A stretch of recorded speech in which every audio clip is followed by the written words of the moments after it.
Welcome again to the KDVI Learning Labs. We're really enjoying being involved in them. We're learning a lot. We hope you're learning a lot as well. Today we are very fortunate to welcome back Roger Lehman, who many of you will know either from the INSEAD program or MIT, or his sort of general sort of impact on the world that we work in. And Roger's going to be talking about fault lines, and fault lines are, I think, something that's particularly interesting at the moment in times of crisis, simply because they're always with us, but they become heightened and much more visible in times of pressure and confusion and dislocation. And so it's a really fascinating topic, and I think it gives us a great framework and language to think about some of the things we're seeing in corporate culture and also in wider society, and also at home in our families and how we're interacting with each other as well.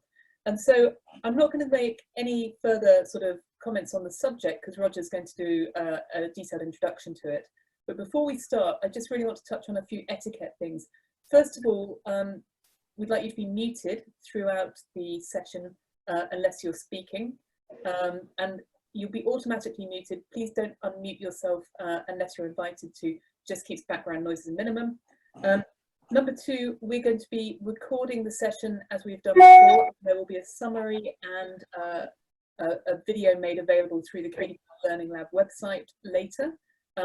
We don't record when you're in small breakout groups or discussion groups, so feel free to use those as sort of chat and house spaces where you can really be free to say what you want and share with others. And apart from that, we're going to run for 90 minutes. There'll be a couple of breakout groups. There'll be an opportunity to have a Q&A with Roger. And when we do that, we invite you to put your hand up virtually, which you will find in, I think, the chat function. And when we see your hand go up in the Q&A session, we'll call you and unmute you to have a conversation. Great. And so without further ado, Roger, over to you. Thank you, Claire. So before we get into the presentation, let me just first of all say hello. It's fantastic to see so many familiar faces. And hello to the people that I don't know yet, because that's nice to have you also joining us. As Claire said, the idea is to share with you some thinking about fault lines and their relevance. And I'm actually going to switch over to the presentation now.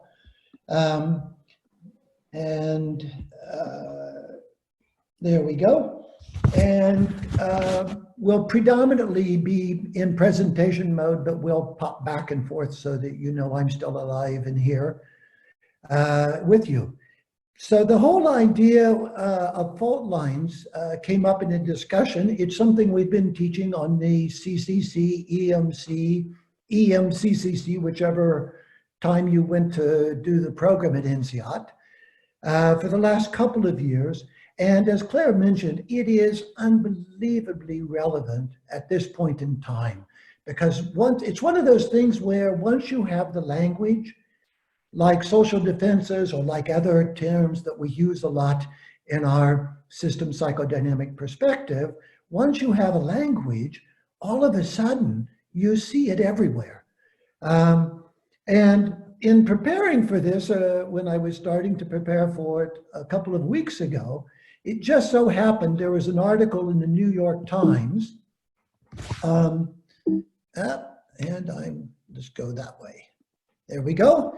Pandemic has especially laid bare the inequities of New York City's care system. Our journalist examined those fault lines at one public hospital, a section of Brooklyn that was hit hard by the outbreak. And I thought, what a wonderful way to introduce this topic, because the New York Times is using fault lines. And I suppose over the last few weeks, I have seen in the reporting, whether it's verbal, on news or written print, fault lines has become a very common phrase. And I think indeed it is because they're always present with us, but they become more visible at moments of stress. Where does it come from? The idea of fault lines actually comes from what's called constellation dynamics. And a constellation is an assemblage of hypothetical dividing lines of a homogeneous group, and fault lines are within those where there are different constellations. You can think of constellation being, for instance, the US federal government, the US state government, the city government of New York, which is where a lot of fault lines have appeared between the New York city and the New York state and the federal government. And these are all hypothetical dividing lines that divide us into homogeneous subgroups. And that's the whole point of a fault line. They are there below the surface all the time, and at times of stress, they tend to emerge. Just like fault lines in the geographic tectonic plates are there, and at times, a couple of days ago in Rome, those plates collide, there's a sense of pressure, there's a collision, and a fault line appears or changes. And they are usually associated with increased conflict and process losses. In other words, off-task behavior, which leads to a decrease in performance. And you could see this again in a lot of the fault lines that have appeared in almost every country, where people are focusing on the issues that take them relatively off task, but they're defending a fault line. So they exist in all systems. Like bias and prejudice, you cannot get rid of them. So to think, well, we're not going to allow fault lines in our organization, or there are no fault lines in my life, is the same as saying I'm not biased and I'm never prejudiced. And the point is that our task is to make them more visible. And I ran across, in looking at some of the recent literature on this, there was a comparison of fault lines to Mission Impossible 3, where Tom Cruise used hairspray, and by spraying the hairspray, he could see the laser lights that would have detected and set off an alarm. And so it's an interesting image, because if you look at that image from the MI, our task is to make what's not visible, visible. And doing that by having our clinical, if you will, system psychodynamic or insight awareness, our hairspray, to be able to make those fault lines visible. And the point is, once we become aware of them, we are aware of our biases, our distortions that typically are unspoken or even denied or unconscious. They become visible with awareness. And once they're visible, we can talk about them, we can work with them, we can address them. And we will not be as likely to be derailed by them. So that was really quick. This was supposed to be a 15-minute introduction. I somehow have done that quicker than I thought. Let me just think. Roger, would it be yeah, Claire, go ahead. helpful to give some sort of examples? Yes. I actually was thinking of that, because I think sometimes people sit there and think, well, okay, but what kind of fault lines are there? And so I do have a shopping list that I made a couple of years ago. Age is a fault line. Generational differences. Gender is a major fault line, or can become, I would say. All of these can become. Sexual orientation can become one. What we're seeing now globally is nationality becomes a fault line, where we have Trump saying the Chinese flu. And if you recently saw him a couple of days ago, telling an Asian reporter, why don't you go ask China what's going on? Religion, another very common fault line. Ethnicity, hierarchy, research versus sale, marketing versus finance. And again, what I've mentioned, a classic one is local government versus national government, and who is helping who, who's supporting who. Or again, another major fault line that we see a lot is headquarters versus regional. And I mean, the list goes on, because almost anything where we can identify a difference, and it's us and them, has the potential for becoming a fault line. I didn't mention at the beginning, there is a bibliography that will be attached when the slides are sent out by Alicia as well. So there is a reading list for you on this as well. So, Claire, more questions, or should we just move straight in? I actually think it might be nice to just move straight into the groups and give people a chance to talk. Yeah, I think that's a good idea, and have longer a discussion. Yeah, I think so. I mean, I talked really quickly, but that's because I get excited. I think before we do that, I'm just yeah. And I guess it's interesting. I was just thinking another fault line that just came up to my mind, because it was one that was in a discussion earlier this morning I had, was people who choose to go back to work and people who choose to stay at home. And there's another one as well, Roger, which is people who are invited back to work and people who are yes, absolutely. And another one here in France is people who choose to send their children back to school and people who choose to not send their children back to school. I think it's time to stop, because we're giving away too many ideas. Okay. So here's what we want you to do. I'd really like you to spend a couple of minutes thinking, what are the fault lines in the constellations where you're involved? In your family, in your work, in your sports, in your church, in your political activities, but I want them to be current. I'd like it to be the fault lines that you can identify right now in your life. I'd like you to then have identified a couple.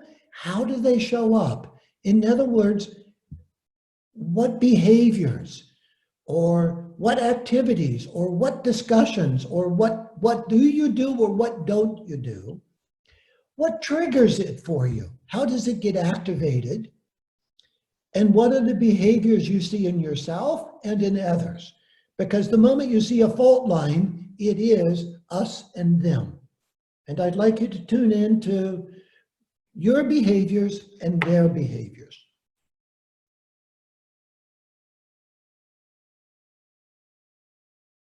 We have 8 groups and 10 minutes. And so what that means is each group is going to get 1 minute. And I'm going to be the time, or Alicia, you be the timekeeper, because that takes me out of being the mean person and that makes you the mean person. She's going to interrupt you at exactly 1 minute and 1. And I think the best way to do it is we start with group 8 and go down. Okay. Just before we start, it would be really great if anyone who sort of had ideas or thoughts about fault lines, you can just type whatever you were thinking into the chat box as well, because then that's an opportunity not just to capture the headlines, but also some of the richer talk discussions that you've had. That's great.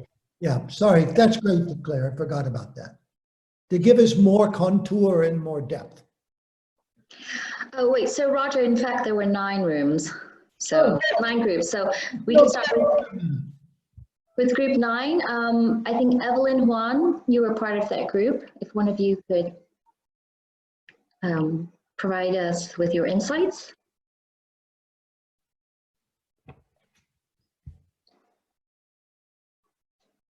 Let's see. Minute group 1 or 9? No, this is a group 9. Yeah, group 9.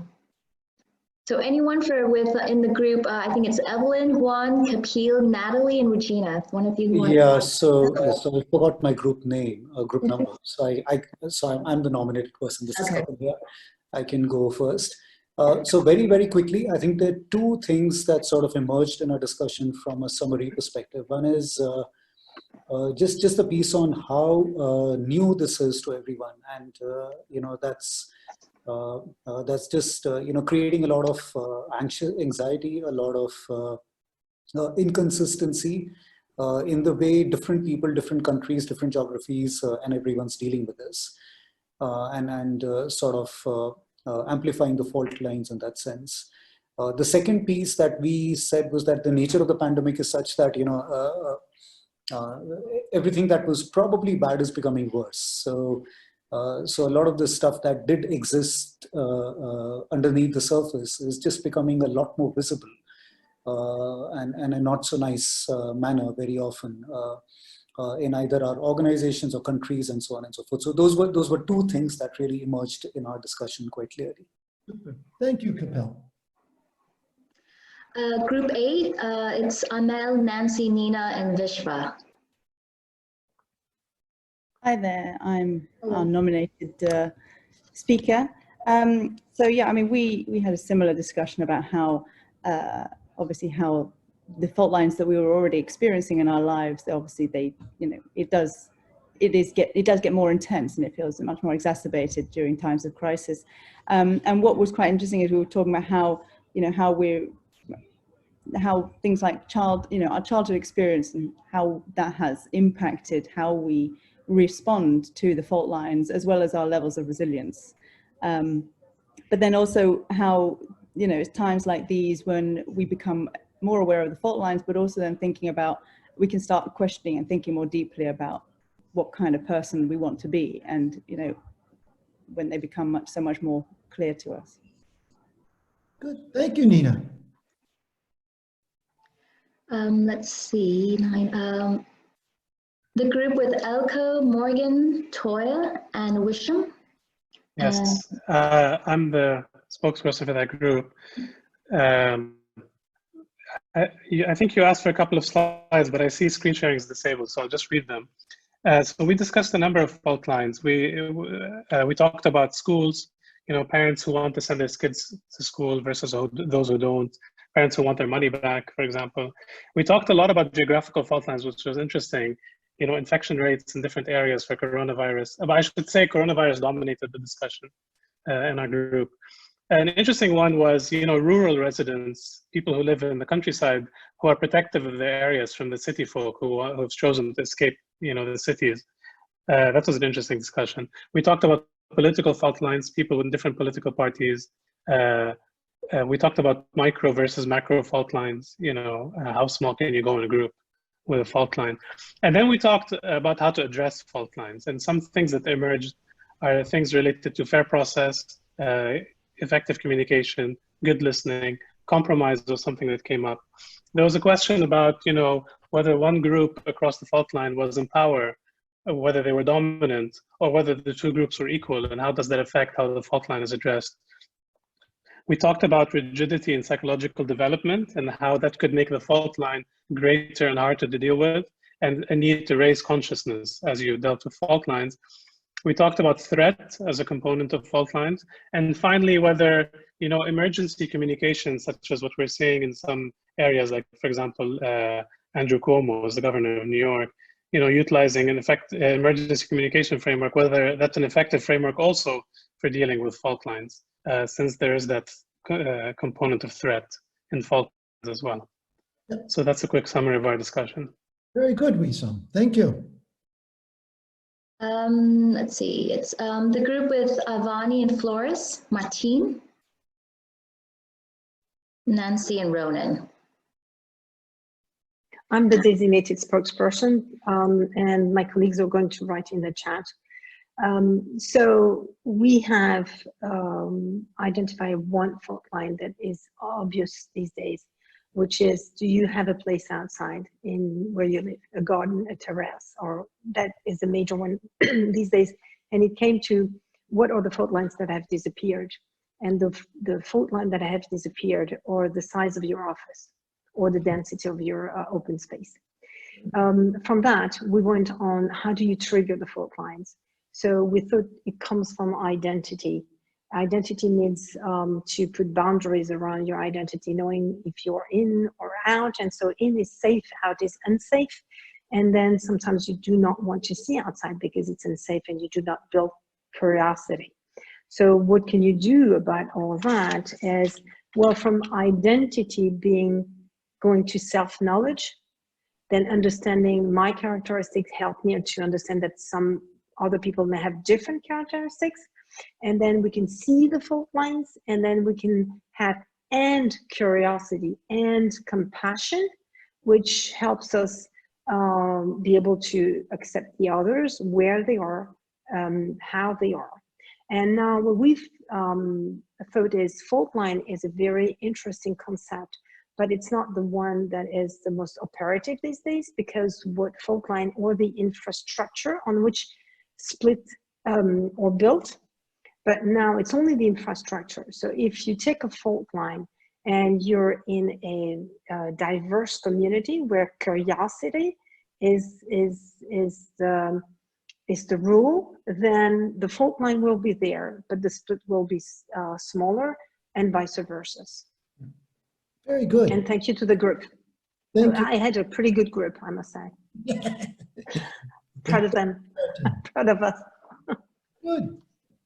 The group with Costa, Helen, Marianne, Helen Renata.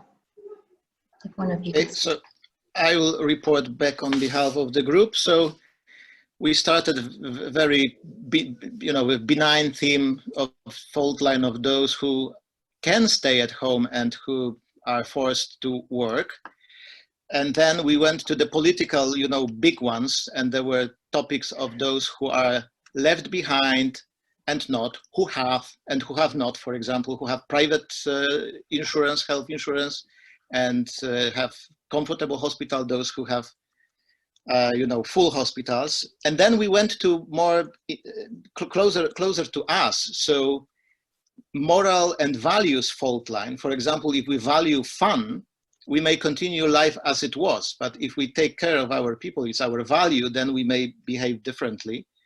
And then, of course, we were discussing why after sometimes 35 years of marriage, the one when I put my toothbrush on the wrong side of the sink, it leads to divorce. But the fault line was always there. And why we are able to tolerate for so long. And one hypothesis was that something in us is changing, and we start to see things from a different perspective. That creates disequilibrium.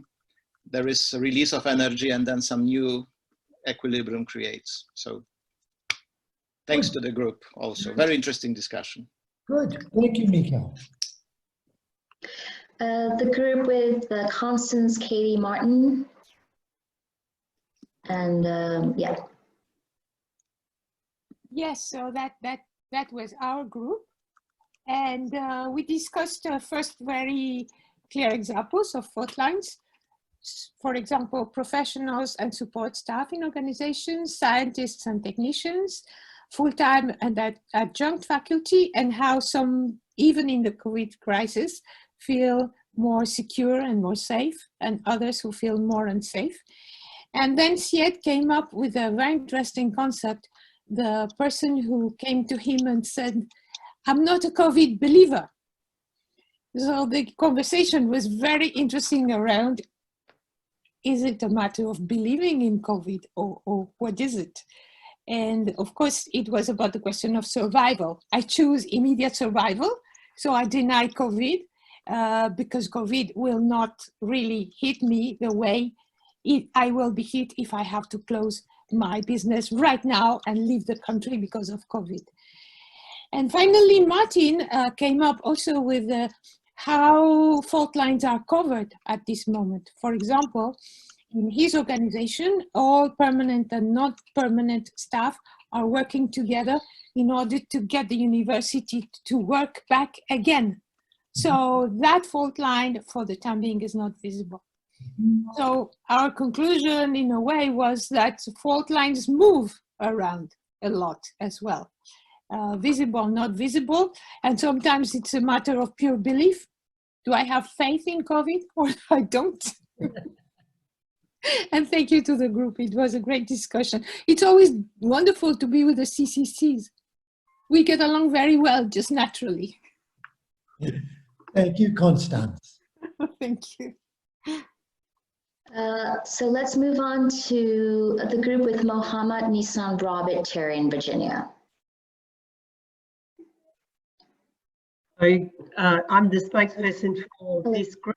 So some of the things have already been covered, but I think that with our initial macro discussion around the geographical differences occurring in each country, and some of the population of who's taking it really seriously and who's not in terms of the loosening of the restrictions and the observation of how people are gathering or not gathering and how they're actually behaving is so some are freestyle, some are still very constrained, and so seeing a lot of different behavioural outcomes of that. Also, you know, the big differences between people at home with children who are working from home with all those additional responsibilities, very busy, but then we have all the singles who have social isolation. They might have the quiet peace time. So really quite sort of dramatic differences with everyone's circumstances. And we got onto, I guess, some of the, we called it, Robert called it the digital winners versus the legacy type of businesses, where you've got groups of professional millennials versus frontline workers. So I think someone else might have mentioned that, but that seems to be, you know, very sort of emergent and obvious. And then more on a personal level around, you know, our own internal fault lines around our own anxiety, around the unpredictability of just day-to-day life and how whether we watch the news and we wake up and we feel, you know, positive or negative, and how we feel safe or not safe. So there's this internal anxious dilemma and peaks and troughs and valleys that are really, you know, quite unpredictable from day to day. So we were starting to get to that rich, I guess, personal discussion, and then we were asked to come back to the group. Yeah, not enough time, always. Thank you. Thank you, Virginia. And the group with Christelle, Eileen, Joyce, Mark, and Julia. Yeah, so I'll be reporting to the group and the group will jump in. So we first were throwing at each other plenty of fault lines. It just appeared to be many that we are either more aware now because of the current situation or just exploring. The fact was that we had fault lines at almost every level: individual, family, then the communities, then the society, then the country, the between countries, the globe. And it was interesting to see how we position ourselves. So a couple of examples. For instance, at the individual level, somebody was saying, I put a mask when I go outside to protect the society. But in front of me, somebody is saying, stay away from me because I don't want to be infected. So how does that create a fault line between the individuals? At the family level, we spoke about some doing sports and some doing non-sports inside. At the community level, we spoke about people speaking up to an issue they were seeing and others not speaking up. And the fact that it's more and more prominent now that people are speaking up. At the time of society, we spoke about countries, for instance, reopening after confinement and others not reopening. And the tension within the society, but also between the countries. Why are you doing that? Because you're going to send me more sick people, right? And between countries, the same thing we found. So there was one example I'd like to share as well. Somebody who works in pharmaceutical production. She usually wears a mask to go into the sterile space, right? And she used to do that because that was to protect the product. And now they have changed that fault line. So not only the fault line can exist, but it can migrate. I think somebody else said that before. It can migrate. And here it migrated from, I'm not only protecting the product, I'm now protecting the other people and myself. So it expanded maybe the width of the fault line. And we landed in what does it say to us about us? The fact that we are now more noticing the fault line, that we're actually questioning, and we are basically taking a position.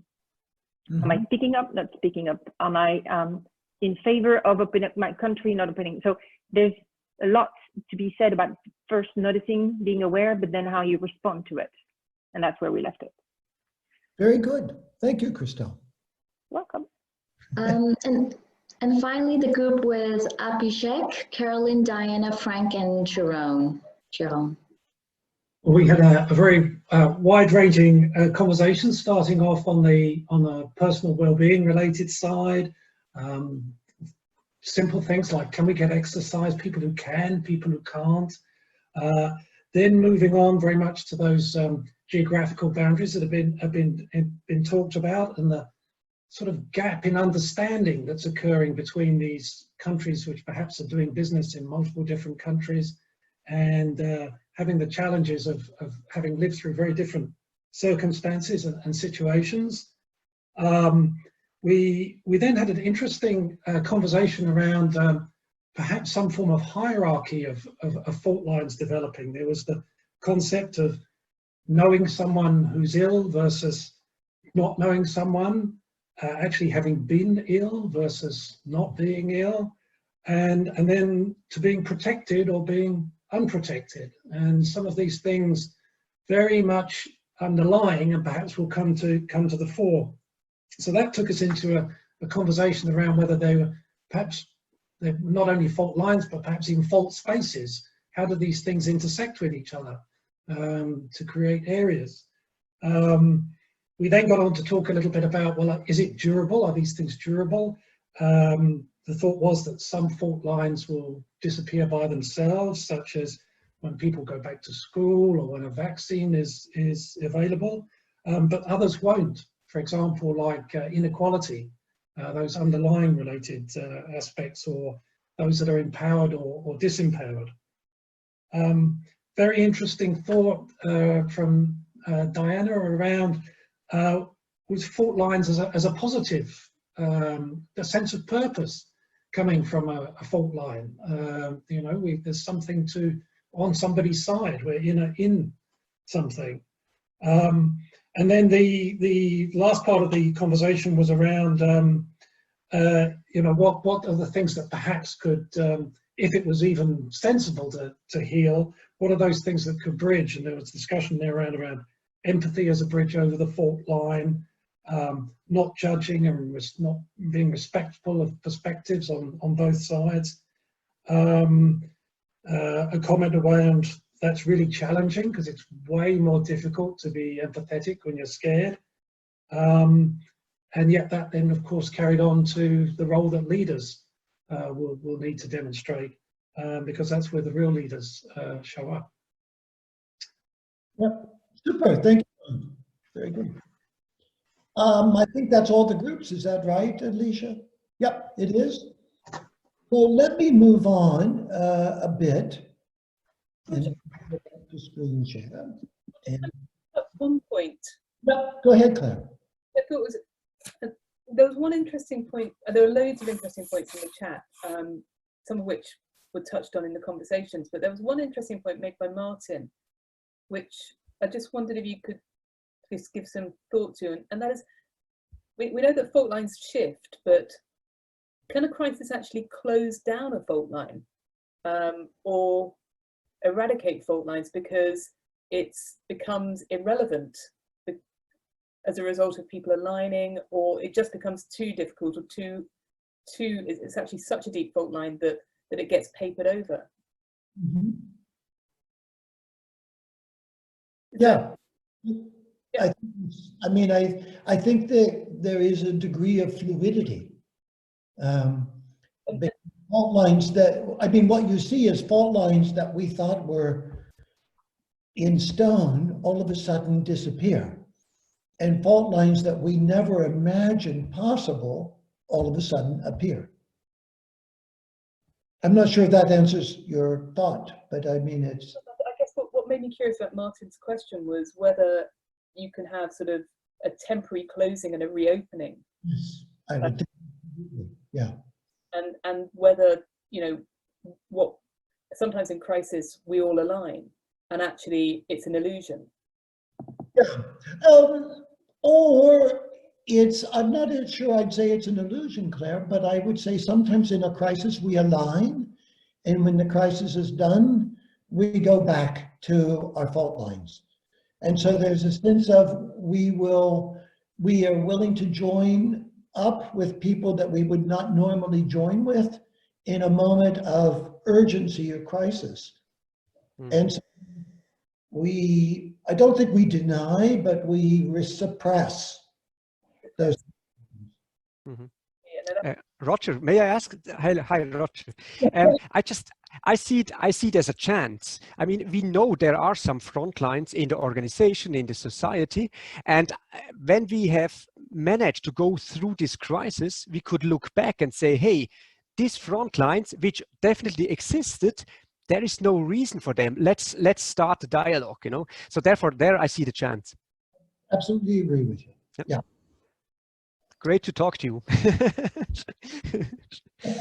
So I'm going to move because we have a half an hour left.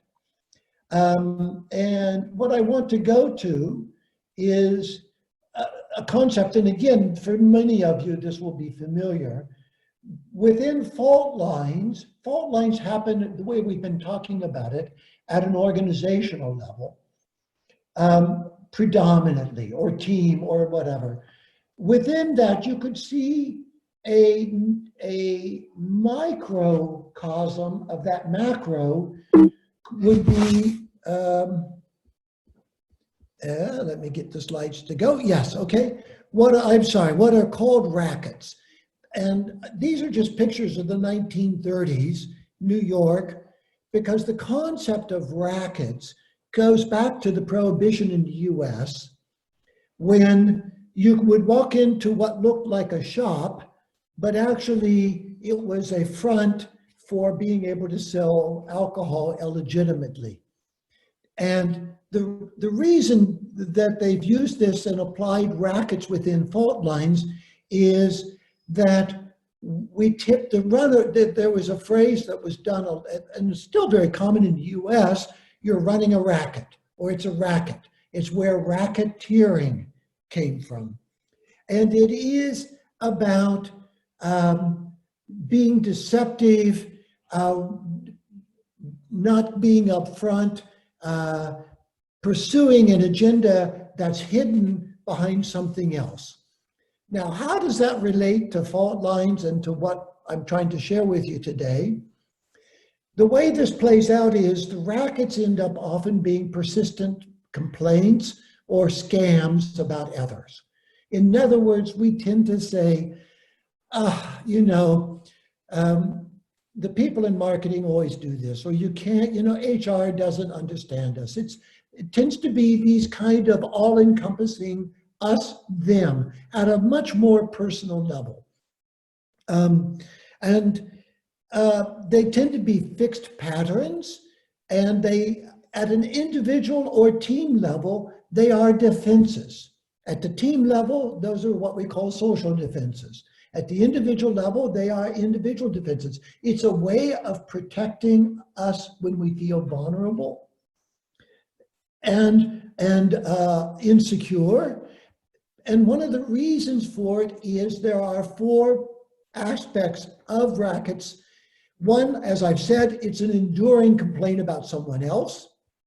2 is it sets up 3 ways of responding. 1, to dominate. I'm going to get even. I'm going to get back at you. I'm going to show you how wrong you are. Or submissive, screw you, I don't care. It doesn't matter. Do what you want. You want to blow up the company, you want to do this or whatever, go ahead with it, your agenda. Or even more so, we just disconnect. I'm out of here. Don't even involve me. I no longer want to be part of this. I want nothing to do with you. And the payoff of a racket is it takes us out of accountability. We don't need to challenge ourselves or stretch ourselves because we can just blame the other, which is the function of a defense mechanism at individual or team level, to protect ourselves by projecting it onto other people or onto the other. And of course, there's a price to pay for that payoff. And the cost is the quality of the relationship goes down or completely disappears. And we or the other person or both of us end up being frustrated. And along with that, most of our behaviors end up being off task, if indeed not even anti-task. So that we work against at an unconscious, often at an unconscious level, doing what needs to be done in order to get the work done, which is the definition of off or anti-task. So again, what I'd like you to think about is what, and this is then, oops, I keep going to the wrong button. I'd like you to think about the personal rackets that you have developed or engaged with. And again, perhaps specifically within COVID-19 and the virus, the last 2-3 months, but also perhaps beyond, whatever's, it's just kind of fun to step back and look at your rackets. And I use fun in quotes, because I think it's about developing that awareness. And then what I'd like you to do is, how could you make that racket discussable with the other in an attempt to make a constructive shift in that relationship, whether it's an individual or a team that are the target of the racket. And again, like biases and prejudices, if you tell me you don't have any rackets, I'll tell you, look further, look deeper, because we all have them.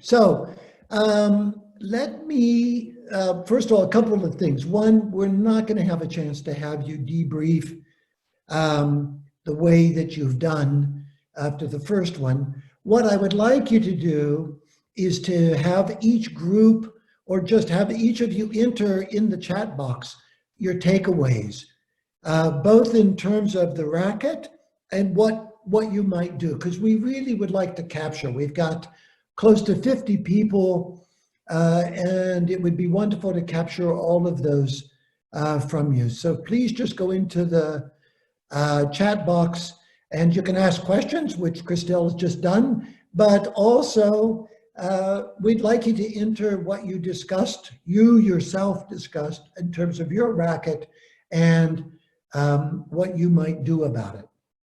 I'm going to go back to the screen share and want to move on as a way of wrapping up by sharing a couple of things with you. First of all, there were some questions, and one of the questions was, are rackets good or bad, or what's the difference of good or bad and fault lines? And the reality is that it's not binary. Rackets and fault lines exist like biases and prejudices, and it's basically, in my perspective, it's being aware of our human nature. We have it, particularly in moments of stress, a tendency to move into a defensive position, and those manifest as fault lines and rackets often. But there's also the opportunity that sometimes the fault lines and rackets, instead of crystallizing, actually become minimal. And so we subjugate our fault lines or even our rackets in certain moments in order to achieve a greater good, a greater goal. And once that's happened, we often then go back. They reappear because they do exist in all of us. So in wrapping up on this, one of the questions that people have been asking is, well, so what do we do about these things? And I'm actually going to go to the next slide and then come back to this one, because something that I've developed over the years is this way of thinking about this in terms of the first step is to become curious. Why am I thinking this? Why are they behaving like that? What's going on here? Because if you're not curious, you're not going to go further. And so this first step is to be open to and tap into your curiosity, which will lead to questions. Out of the curiosity, as I said, comes what's happening here? What am I feeling? what's going on with me? What's going on with you? What's going on with them?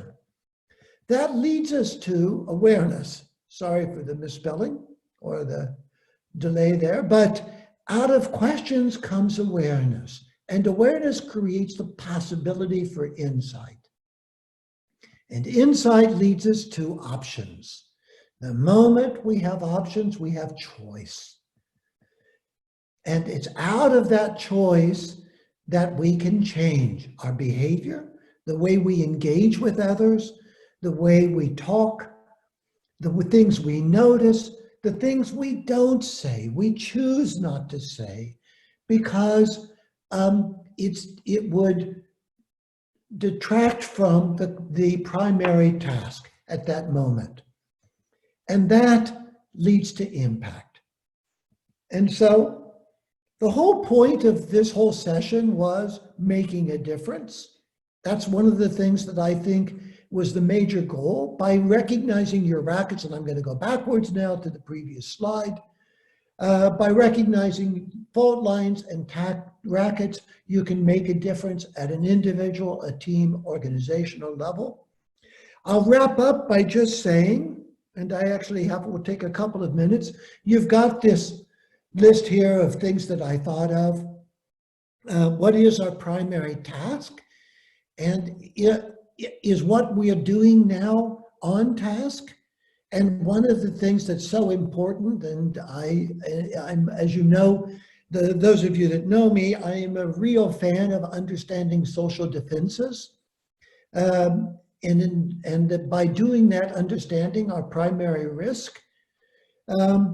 And how do we best address this? And one of them I want to mention at the bottom is, what are the questions that are being avoided, or the issues that we're not talking about? Whose voice is not being heard? Who's being scapegoated? And when I think of this in terms of how do we address this, and some of you have already come up with many of these, and I just want to kind of wrap up with this. I think self as instrument, fair process. I'm going to stop sharing because I want to go back and see you. Fair process, social defenses and individual defenses, recognizing them in ourselves and in others. The phrase that those of you that know me know is also a favorite of mine is the phrase of meet the other person where they are. Be able to reduce our ego or our assumptions or our fault lines or our rackets, and to meet the other person where they are. Psychological safety is enormously important in all of this. And we are responsible for creating psychological safety in those organizations in which we are a member. And that can be our family, it can be our teams, our virtual teams, but we have a responsibility for ensuring psychological safety by identifying appropriate behaviors to support it, and also calling out behaviors that threaten or reduce psychological safety. Reflective space, being able to get off the dance floor, go up to the balcony, and change our perspective, equally important. And then I've mentioned it already, the importance of questioning, curiosity, and negative capability. Some of you in your groups have talked about it, but to be able to, and I used this recently, and it had a major impact on another webinar I was doing, just the idea of, and I'm not sure whether Howard Book actually thought it up or whether he got it from somewhere else, but you know, the typical phrase is, don't just stand there, do something. And from Howard, those of you that had him on CCC know, don't just do something, stand there. And I think in these moments, it's really important. It's a definition of negative capability, the capacity to just stand there. And David Brashears, who has climbed Mount Everest, I think 8 times, and we've done some co-teaching together, says in times of crisis, the most important thing you can do, whether you're on Everest or in your teams of disruption, is to stop, think, reflect, and then begin to move into action. And so it's the time that actually where we're the most threatened, where we need the most to use our impulse control. So with that, I'm going to wrap up. I appreciate all of you joining in. It's been wonderful for me to see so many of you who I know, and I have not responded to any of your chats because I can't multitask. Those of you that know me know I'm terrible at that. But I will be looking at them, and I really appreciate your engagement. So thank you very much. Great, thanks a lot, Roger. That was absolutely fantastic, as always. Just to let you know, we're having another learning lab on Thursday with Carol Geffner on social connection and resilience. And unusually, because she's coming in from California, that's going to be at 1700, 5 o'clock CET, 4 o'clock UK time. And it builds really nicely on the points that Roger was making about psychological safety and building trust and actually having human connection to get over fault lines and to really be able to work with other people. So hopefully we'll see some of you then. We're only running it once. So let me just say she's fantastic. So if you can make it work, do it. Yeah, and because she's dialing in from the States and getting up early for us, we're only going to run it once. So it's a limited edition learning lab. So we look forward to hopefully seeing some of you there. Okay, thanks for all your help and time. Thanks for your contributions and great journey together. Thank you.